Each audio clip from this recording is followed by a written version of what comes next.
As Halloween night settled in with an eerie stillness, I found myself stranded on the desolate highway, miles away from the city. My car had broken down, and I was left with no choice but to stick out my thumb and hope for a good Samaritan to come to my rescue. It was an old, dimly lit stretch of road, and the full moon cast ominous shadows that danced with the leaves of long abandoned trees. My phone had no signal, and panic began to creep in as the minutes turned into hours. The chill in the air seemed to grow with every passing moment, making me shiver despite my jacket. The only thing I could think of was how to get out of this situation as quickly as possible. Just as despair began to grip me, I saw headlights approaching in the distance, a pair of yellow eyes cutting through the inky darkness. A sigh of relief escaped my lips as the car slowed down and pulled over beside me. The driver's window rolled down to reveal a man in his 40s with a friendly smile. "Need a ride, son?" he asked. Gratitude overwhelmed me. "Thank you so much. I've been stuck out here for hours. My car broke down, and I can't get a signal on my phone." The man nodded. "Hop in. It's not safe to be out here alone on Halloween night." I hurried into the car, which was old and worn, but appeared to be well maintained. The interior smelled faintly of decay, but I assumed it was just the result of a long day on the road. The man introduced himself as Samuel and made polite small talk as he drove. We talked about my broken-down car, the oddities of the deserted highway, and eventually the conversation turned to Halloween. "This is the night when the veil between our world and the supernatural is at its thinnest," Samuel said with a knowing grin. "Anything can happen on Halloween." His words sent a shiver down my spine, and I couldn't help but feel a sense of unease. I was about to ask him to pull over and let me out when a piercing scream echoed through the night. My heart pounded as I turned to the window. I saw nothing, but Samuel's eyes gleamed with an unsettling intensity. He continued to drive without a word, and I didn't push the issue, not wanting to anger or provoke my only hope for a ride. We drove in silence for a while, the moon now hidden behind a thick shroud of clouds. The shadows grew deeper and the road ahead seemed to stretch on forever.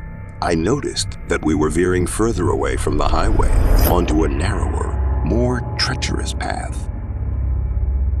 "Hey, where are we going?" I finally asked, my voice quivering. Samuel glanced at me with a wicked grin. "A shortcut," he said. The road twisted and turned, and the darkness outside the car was almost palpable. I had no idea where we were or where we were headed, but I couldn't ignore the growing feeling of dread. My mind raced with stories of urban legends and ghostly apparitions on Halloween night. Suddenly, the car came to a halt, and I was jolted forward in my seat. I looked around, panic setting in once again. Samuel had parked by the side of the road, and he was staring straight ahead. "What's going on?" I demanded, my fear escalating. He turned to me, his smile now more sinister than ever. "We've reached our destination," he said. My heart pounded in my chest as I realized that we were deep in the heart of the forest, far from any semblance of civilization. I tried to open the car door, but it was locked.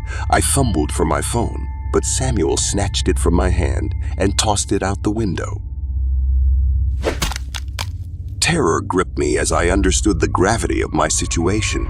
I was alone, defenseless, and trapped in the middle of nowhere, with a man who was anything but normal. Desperation gave me a surge of strength, and I lunged at Samuel, attempting to wrest control of the steering wheel. Our struggle was fierce, and the car careened off the road and crashed into a tree. When I awoke, I was disoriented and bruised, trapped inside the wreckage of the car. Samuel was gone, and the night had grown even darker. I could hear the distant howl of a wolf and the rustling of leaves. With all the strength I could muster, I forced open the car door and stumbled out into the cold, unforgiving night. As I made my way through the dense forest, I couldn't shake the feeling that something was watching me, waiting in the shadows. It was Halloween night, and the veil between the worlds was indeed thin, allowing creatures of the night to roam freely.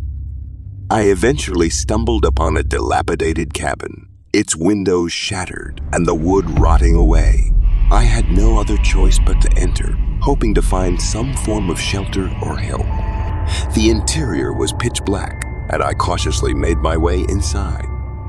Just as I thought I was safe, a voice echoed through the darkness. "Welcome to our world, Halloween traveler."